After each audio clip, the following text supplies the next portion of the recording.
बनेगा नया पाकिस्तान पूरी दुनिया में मशहूर हुआ। तराने का बैकग्राउंड क्या है, कब लिखा, कैसे लिखा? अच्छा, बस वो उस वक्त कंडीशन ये थी कि मुझे बुखार हुआ था जी, मुझे आज रात तक ये गाना दे दे। उनके साथ उनका बेटा सांवल भी था, दोनों ही जो है वो गाड़ी में आए और उन्होंने कहा बैठो गाड़ी में। मुझे उन्होंने ये तराना सुनाया, जब आएगा इमरान सबकी जान बढ़ेगी, इस कौम की शान बनेगा नया पाकिस्तान। खान साहब ने 2-3 मरतबा सुना और ये तो जो मेरे जज्बात थे, जो मैं चाहता था इस किस्म का, आपने वैसा ही लिखा है। आप भी न्याजी हैं, मजहर न्याजी, और खान साहब भी न्याजी हैं, इमरान खान न्याजी। ताल्लुक भी है आपका खान साहब से? कास्ट की हद तक है, रिश्तेदारी नहीं है उनके साथ। लाला को कौन कौन से गीत लिख के दिए? डिठा ढोले को गैरा देना, साडे कपड़ा को भा लग गई, ढोले नु गल समझोआ, ओ साडी तांग लहा छोड़े, असां उन्हूं भुल गए हाँ, असां उन्हूं भुल गए हाँ, सानू ओ भी भुला छोड़े। नहीं सब फील करके आप गा रहे थे, कुछ दिल अभी बाकी है या टूटा हुआ ही? शायरों के बारे में यही मशहूर है कि ये किसी तोड़ फोड़ का शिकार हुए होंगे, ये किसी मोहब्बत में गिरफ्तार हुए होंगे। अस्सलाम वालेकुम ख़वातीन और हज़रात, मैं हूँ एहतिशामुल्लाह बहलीम और आप देख रहे हैं पब्लिक न्यूज़। सराइकी शायरी की बात होती है तो हमें एक शायर सरे फहरिस्त मिलते हैं और वो शायर हैं मजहर न्याजी साहब। मजहर न्याजी की शायरी कौन नहीं जानता। पीटीआई का गाना हो बनेगा नया पाकिस्तान या अताउल्लाह ईसा खेलवी के मशहूर ज़माना गीत हो, गाने हो, तो वो सारे गाने, वो सारे पीटीआई के मशहूर तराने वो एक ही शायर के मिलते हैं और वो शायर हैं जनाब मजहर न्याजी साहब। हमने आज मजहर न्याजी साहब को अपने दफ्तर में बुला लिया, अपने स्टूडियो में बुला लिया। जानते हैं कि खान साहब से कैसी मोहब्बत थी। खान साहब ने जब सुना इनसे कि बनेगा नया पाकिस्तान तराना तो उनके जज्बात क्या थे, सारी बातें इन्हीं से जानते हैं। नई साहब, क्या हाल है, खैरियत से हैं? अल्हम्दुलिल्लाह, अल्लाह का शुक्र। एक तो बड़े वक्त के बाद आपसे मिलने का मौका भी मिला और बहुत अच्छा लग रहा है मिलके। नई साहब, बनेगा नया पाकिस्तान, उसको किसने नहीं सुना? पूरी दुनिया में मशहूर हुआ। बल्कि मुझे तो ये पता चला कि जब आपने ये लिखा, तराना लिखा, तो खान साहब ने बुलाया, आपकी खान साहब से मुलाकात हुई। मैं जानना चाहूँगा ये तराने का बैकग्राउंड क्या है, कब लिखा, कैसे लिखा? नहीं, जब मैंने लिखा था तो मेरी फ़ौरन मुलाकात नहीं हुई, बाद में हुई थी मुलाकात।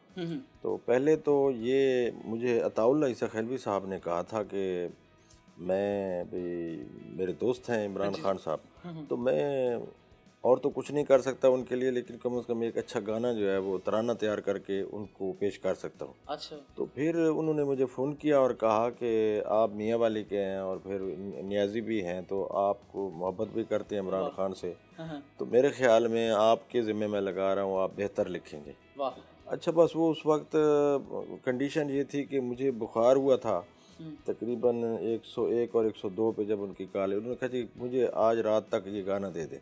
मैं फिर कोशिश करता रहा और मैंने दवा वगैरह ली और फिर मैंने कहा लाला फिर ऐसे ही कहते हैं ना कि भाई कल तक करके देना है, नहीं तो रात तक करके दो तो ठीक है, नहीं तो कल तो हर सूरत में मैंने रिकॉर्ड करवाना है। प्रेशर डालते हैं ना वो। अच्छा। दोस्ती है ना। तो उन्होंने कहा कि भाई मैं रात को ना बुखार की हालत में मैंने इसका पूरा पहले वाला जो इसको हम मुखड़ा कहते हैं, अस्थाई कहते हैं, वो मैंने बनाई। फिर उसके बाद अंतरे जो है बाद वाले 2 बना लिए थे। एक रात में लिखा है आपने? हाँ, एक रात में, लेकिन बाहर घूमता रहा हूँ और थोड़ी सी ये क्या कहते हैं कि वाक भी करता रहा हूँ, साथ साथ जहन उधर था, धुन मुसलसल गुनगुना रहा था। गुनगुनाते हुए मिसरे आ रहे थे और उनको जोड़ रहा था, एक दूसरे से मिसरा जोड़ रहा था, खुद ब खुद जुड़ते गए। 2 अंतरे हुए, फिर उसके बाद मेरा बुखार ज़्यादा हो गया, मेरी तबीयत जो है वो निढाल हो गई, फिर मैं सो गया। सुबह जब मैं आया, मैंने वहाँ दुकान बनाई हुई थी, तो उस दिन के वक्त उनकी कॉल आई, क्या बना? मैंने कहा जी 2 अंतरे तो बन गए, अभी कुछ रहते। कहते चलो इस तरह करो, 2 वो मुझे लिखवा दो, तो बाकी जो है वो 4 और लिख के ना, यानी 6 करने, 4 जो है शाम तक मुझे चाहिए हर सूरत में। मैंने ट्रैक बनवा लिया है, ठीक हो गया जी। वो फिर मैंने शाम को जैसे तैसे करके मैंने वो बना कर दिए। तो जब रिकॉर्डिंग हो गई, उन्होंने गा दिया और फिर उसके बाद कोई 8-10 दिन के बाद वो मुझे ना उन्होंने कॉल की मियाँ वाली में, तो मुझे कहा कि आ जाओ, मैं तुम्हें जो है वो तराना सुनाता। उनके साथ उनका बेटा सांवल भी था, पाकिस्तान आया हुआ था। इंग्लैंड में होते हैं, यूके में होता है मेरे ख्याल में। तो वो पाकिस्तान आए हुए थे, बेटा भी आया हुआ था, तो दोनों ही जो है वो गाड़ी में आए और उन्होंने कहा बैठो गाड़ी में। मैं गाड़ी में बैठ गया और मुझे उन्होंने ये तराना सुनाया और उसमें पीछे से आवाज़ें लगी हुई थी, बड़ा अच्छा रिदम उन्होंने रखा हुआ था, फिर आवाज़ अच्छी लगी थी। जब गाना मैंने सुन लिया, तराना सुन लिया, तो मैंने खान साहब से कहा कि आपको मुबारक हो कि ये तराना इंशाल्लाह जो है वो लोग सुनेंगे, मुझे ऐसे लगता है, मुझे फ़ील होता है कभी। तो खान साहब ने उस वक्त एक बड़ा अच्छा जुमला कहा था कि आपके मुंह में गुलाब हो। अच्छा। यानी भी आपकी बात मुबारक हो, अल्लाह करे ऐसा हो। मेरी भी ख्वाहिश है कि इमरान खान साहब को जो है वो तोहफा दे। अच्छा, मैं नहीं साहब आपको इंटरप्ट कर रहा हूँ, जी मुझे नहीं लगता मुनासिब है, लेकिन वो एक रात में ऊपर से बुखार भी, आह भी बंदे को होता है कि बुखार में तो कुछ करने का दिल भी नहीं करता, तो दिल नहीं किया यार बस फिलहाल रहने देता हूँ, मैं कैसे लिखूंगा, तो बीच नहीं, में असल बंदा में फेडअप भी हो जाता है। लाला के साथ कल्बी वाबस्तगी है और उनके साथ रिश्ता ही ऐसा है कि वो फिर उनको ना तो हम नहीं कर सकते, नाराज़ भी नहीं करते। वो अगर हम कहते कि नहीं वो ये इस तरह है जी, वो ले तो लाल करते तो वो महसूस करते हैं कि यार ये फिर मेरे साथ इतनी मोहब्बत नहीं करते यार, और वो कह भी देते हैं। लाला तो कह देता है कि यार आप लोग जो है ना वो ठीक नहीं है, आप मेरे साथ वो सही नहीं है। तो बहरहाल वो चूँकि दोस्त की बात का क्या कहते हैं कि पासदारी करनी थी, तो पासदारी के लिए मैंने अपने खान साहब ऊपर, से मोहब्बत भी थी। हाँ जाहिर है जी, वो खान साहब से तो मोहब्बत थी, तो वो लिखा गया। फिर उसके बाद उन्होंने सुनाया, वो बात ख़त्म हो गई। इसके बाद ना उन्होंने मेरे ख्याल में 3-4 दिन के बाद वो गए हैं खान साहब के पास, तो उन्होंने जाकर उनको ये पेश किया, उन्होंने सुना, तो खान साहब ने 2-3 मरतबा सुना। ये उनकी बात है, वो जो मुझे बता रहे थे, वो मैं साथ नहीं था। अच्छा। वो खुद मीडिया पे भी बताते रहते हैं। तो खान साहब ने 2-3 मरतबा सुना और खान साहब ने कहा कि यार ये तो आपने ऐसे तैयार किया है भी, ये तो जो मेरे जज्बात थे, जो मैं चाहता था इस किस्म का, आपने वैसा ही लिखा है। तो यानी अप्रूवल हो गई। तो लाला भी कहता है कि यार मुझे खुशी हुई कि इमरान खान ने मेरा ये गिफ्ट जो है कबूल कर लिया, जो मैंने उसे गिफ्ट पेश किया था। बहरहाल फिर उसके बाद हमने इधर सोशल मीडिया पे इसको लगाना शुरू किया, तो वो तेज़ी से गाना जो है वो लोगों में फैलता गया। मुझे लगता है कि पीटीआई के जलसे, पीटीआई की रैलीज, हाँ, वो उस वक्त तक कामयाब नहीं समझी जाती थी जब तक ये गाना ना गाना लगे। लगता है। ये असल में लगता था तो इस वो गाने कारवान इकट्ठे होते की थे। कुदरती बात है, शायरी अपनी जगह पर है, लेकिन म्यूज़िक कितना अच्छा है, रिदम बहुत अच्छा है। फिर लाला ने अपनी मेरे ख्याल में बहुत ज़्यादा मीठा डाला है, मोहब्बत से उन्होंने गाया है, तो जोश इतना ज़्यादा आता है कि बंदे खुद ब खुद जो है नाचना शुरू कर मुझे देते। लगता है कि दो मोहब्बतें और जज्बात मिल गए थे, एक आपके जज्बात जो बुखार में आह की तरफ से आ रहे थे, और दूसरी तरफ से लाला के जज्बात मिल गए, दो जज्बात मिले तो बेहतरीन हाँ, जो था वो बन ये गया। आप कह सकते हैं कि मैं चाह रहा हूँ कि सुन ही नहीं लिया, थोड़े सा अगर आप सुना दें तो क्या ख्याल है? बिल्कुल सुना देता हूँ जनाब। जब आएगा इमरान सबकी जान बनेगी, बढ़ेगी इस कौम की शान, बनेगा नया पाकिस्तान। जब आएगा इमरान सबकी जान बढ़ेगी इस कौम की शान, बनेगा नया पाकिस्तान, बनेगा नया पाकिस्तान, बनेगा नया पाकिस्तान। वाह वाह वाह। अच्छा, उसके बाद खान साहब से आपकी मुलाकात भी हुई इस हाँ, हवाले फिर से? बाद में जरा खान साहब से मुलाकात हुई, उन्होंने बड़ी हौसला अफजाई की, बड़ी मोहब्बत की और शफकत की, और फिर वो उन्होंने ये भी कहा कि यार कहाँ थे तुम, पहले क्यों नहीं मिले? वाह वाह वाह। तो मैंने फिर क्या कहना था, मैंने कहा जी बस वो हालात ही ऐसे थे, मैं नहीं आ सका। उसके बाद फिर आपने लिख दिए पीटीआई के हाँ, तराने? फिर मैंने लिखे जी, वो लाला ने फिर, बल्कि लाला को मैंने खुद कहा कि जी अब वो पहले वाला तो वायरल हुआ है, अब हमें फिर दोबारा जो है ये खासी गहमा गहमी है, तो एक और लिखना चाहिए। तो उन्होंने मुझे फिर ट्यून दी और उन्होंने कहा कि आप इस ट्यून पर लिखें। तो फिर मैंने लिखा था हमें है तहरीक से प्यार। बेशक, वो भी अच्छा चला था। हाँ, वो भी माशाल्लाह जाने। फिर उसके बाद लाला ने कहा था कि वो भाई ऐसे लिखो। भाई खान साहब से मेरी बात हुई है, वो कहते हैं कि हालात अच्छे हो रहे हैं, पाकिस्तानी मीशत जो है वो मजबूत हो रही है और बेहतर हो रही है, हालात हम अच्छी तरफ जा रहे हैं, तो भाई ऐसे करें। मैंने लिखा था कि खान साहब पर प्रेशर भी बहुत ज़्यादा था, उन दिनों में खान साहब परेशान भी बहुत से, डिप्रेस थे। तो उस तनाजुर में फिर मैंने लिखा था अच्छे दिन आएंगे यकीनन आएंगे। तो खान साहब ने, अच्छा, खान साहब ने फिर ये कहा, वो एक मेरे ख्याल में एक गैदरिंग थी, उसमें लाला व्हील चेयर पे थे और उन्होंने ये सुनाया। तो खान साहब को जब पहले सुनाया तो उन्होंने कहा नहीं अच्छे दिन आएंगे नहीं, अब आप ये कहें कि अच्छे दिन आए हैं ये और यकीनन आए हैं, तो ये करें आप। तो इस तरह से ना, ये पहले तो अच्छे दिन आएंगे, यकीनन आएंगे, अभी वक्त है मेरे यार, हिम्मत ना हार, अच्छे दिन आएंगे, यकीनन आएंगे। वाह वाह। फिर ज़िशान रोखरी को भी कुछ आपने लिख के दिया था? हाँ जी, ज़िशान रोखरी को बिल्कुल लिख कर दिया था, हम दीवाने इमरान के, इमरान ही जीतेगा।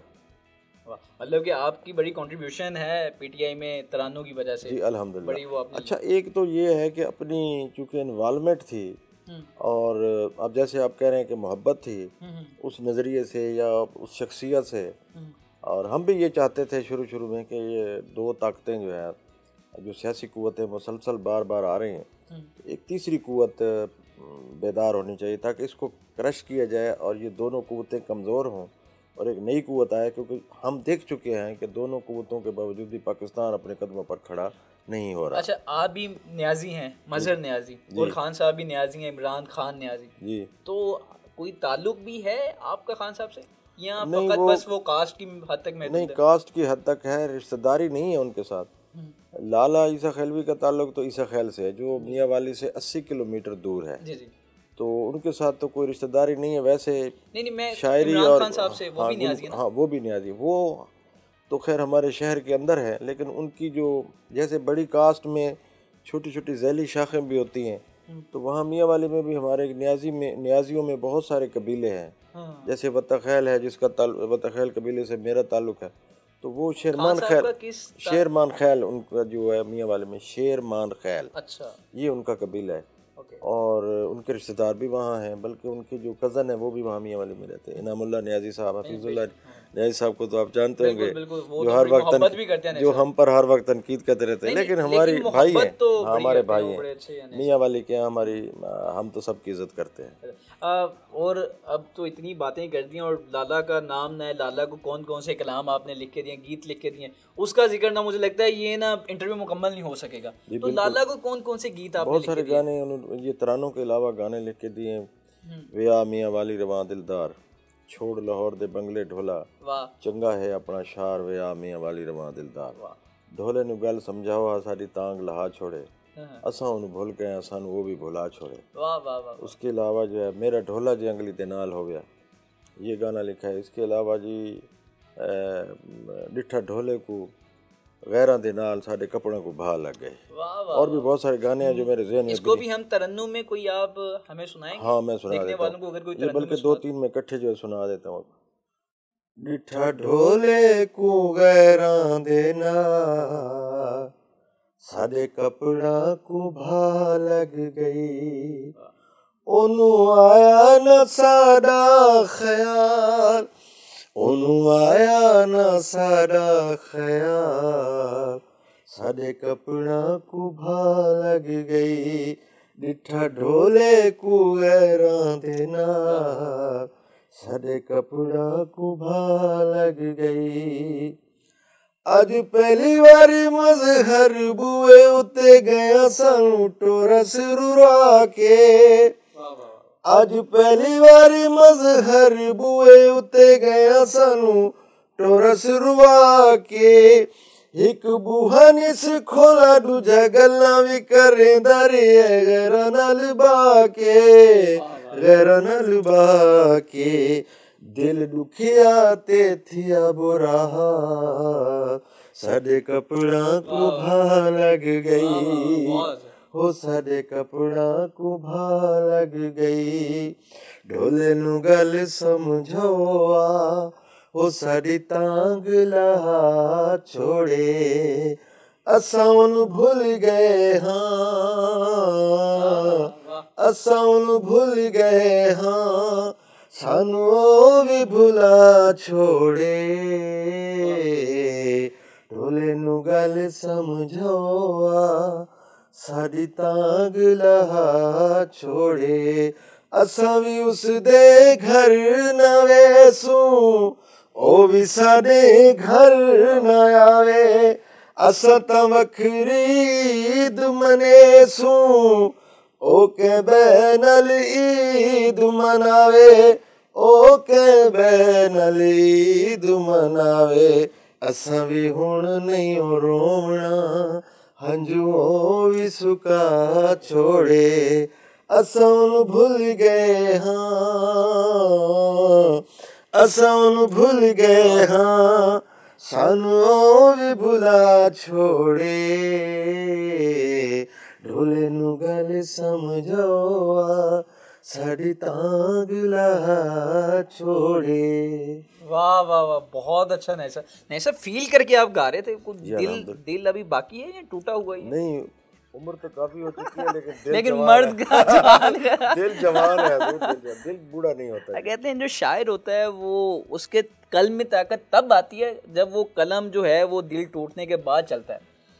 हाँ, बार बार दिल टूटते हैं इस दुनिया में। तो जब से आप पैदा होंगे बचपन से ही आपसे कोई चीज़ छीन ली गई है, आपकी कोई मनपसंद चीज़ किसी ने छीन ली है तो आपको तकलीफ होगी, आप रोएंगे। बचपन से ही रोने धोने के अलावा बच्चे के पास तो और कोई हथियार नहीं है एहतजाज करने के लिए। बच्चा यही करता है, रोना शुरू कर देता है। अगर किसी को तरस आ जाए तो वो चीज़ वापस कर देता है, नहीं तो वो छीन कर ले जाता है और उसे वो दुख मौजूद रहता है। और बार बार वो दूसरों से शिकवा करता है, बताता है कि फ़लाँ आदमी ने मेरी फ़लाँ चीज़ चोरी कर ली है। दुख तो यहीं से शुरू होता है, महरूमियाँ भी यहीं से शुरू होती है। बहरहाल ये फिर बाद में जवानी में, जब हमारे यहाँ तो ये रिवायत है कि शायरों के बारे में यही मशहूर है कि ये किसी तोड़ फोड़ का शिकार हुए होंगे, ये किसी मोहब्बत में गिरफ्तार हुए होंगे, इनको कोई दुख या तकलीफ पहुंची, जुदाई का सदमा पहुंचा होगा इनको। जवानी में जब आदमी कदम रखता है तो फिर आपको पता है कि गर्म खून होता है, जोश व खरोश होता है, तो चीज़ें भली लगती हैं, दुनिया खूबसूरत लगती है, ख्वाब व ख्याल की एक दुनिया होती है। फिर अपने मन में कोई ना कोई ऐसा मतलब ख्याली तसव्वुर जो है वो आदमी बना लेता है, आइडियल बना लेता है, जिसकी तलाश में फिर सारी ज़िंदगी घूमता है और वो आइडियल उसे मिलता ही नहीं है। अरे आपको भी नहीं मिला? नहीं मिला, किसी को भी नहीं मिलता। ये सब ऐसे ही है, मतलब कि अभी भी नहीं मिला। इंतजार में नहीं, जिसके साथ एक ने जब धोखा दिया, छोड़ दिया, तो फिर दूसरा ढूंढा। नहीं, आपसे जब धोखा दूसरा तो हो गया वो। अच्छा, दूसरे के पास गए, उसने भी वही काम किया। फिर हम आदी हो गए। हमने कहा कि ऐसे है कि हम अब अपनी दुनिया में ही मौजूद रहें तो बेहतर है, किसी की ज़िंदगी में जाने की ज़रूरत नहीं है, वरना वो भी दुख देगा। नहीं साहब, आपसे बात करके बहुत अच्छा लगा, बहुत कुछ सीखने को मिला। आपका शुक्रिया। और वो बहुत सारी बातें हैं जो मुझे नहीं लगता है कि लोग जानते हों। बनेगा नया पाकिस्तान को कौन नहीं जानता, लेकिन मज़हर नियाज़ी साहब को ओबियसली सराइकी जो भी कबीला सराइकी बेल्ट है उसमें तो सभी जानते हैं, लेकिन हमारे जो पंजाबी भाई हैं वो शायद ना जानते हों। आज हमने मज़हर जो नियाज़ी साहब हैं उनको भी आपके सामने लेकर आए, लेकिन ये सब आखिर में कुछ आप कहना चाहें अपने देखने वालों को, अपनी मोहब्बत करने वालों को, वो आप कह सकते हैं। मेरा तो बस यही पैगाम है कि कौमों पर बुरे वक्त आते रहते हैं, तो मायूस होने की ज़रूरत नहीं है, पुरुमीद होना चाहिए। अगर आपके अपने पर्सनल हालात ख़राब हैं तब भी पुरुमीद रहना चाहिए और अल्लाह से दुआ करनी चाहिए कि अल्लाह ताला हमारे ज़ाती हालात भी ठीक करे और हमारे मुल्क के हालात भी ठीक करे। आप पुरुमीद होंगे तो इंशाल्लाह बेहतर भी हो जाएंगे। बस आखिर में ये कि अभी खान साहब जेल में हैं और उनके कैद पर भी कोई तराना लिखेंगे? नहीं, बाद में सूरत हाल ही ऐसी बन गई थी कि क्या तराना लिखना था। फिर बाद में तो आपने देखा है कि जो हाल होता रहा है, तो फिर उसके बाद गाने वाला ही कोई नहीं था, कोई हिम्मत ही नहीं कर रहा था गाने के लिए। लिखा है वैसे आपने? बस कोई एक दो लिखे थे, लेकिन मुझे याद नहीं है, कुछ थोड़ा सा काम किया था मैंने। थैंक यू, बहुत शुक्रिया मज़हर नियाज़ी साहब। आपको बहुत अच्छा लगा होगा सुन के, मुझे तो बड़ा मज़ा आया। वक्त ख़त्म हो गया लेकिन बातें बिल्कुल भी नहीं ख़त्म हो रही, और इंशाल्लाह इन्हें दोबारा भी तकलीफ़ देंगे, दोबारा बुलाएंगे, इनसे और भी बहुत सारे किस्से सुनेंगे। मेज़बान को दीजिए इजाज़त। अल्लाह निगहबान।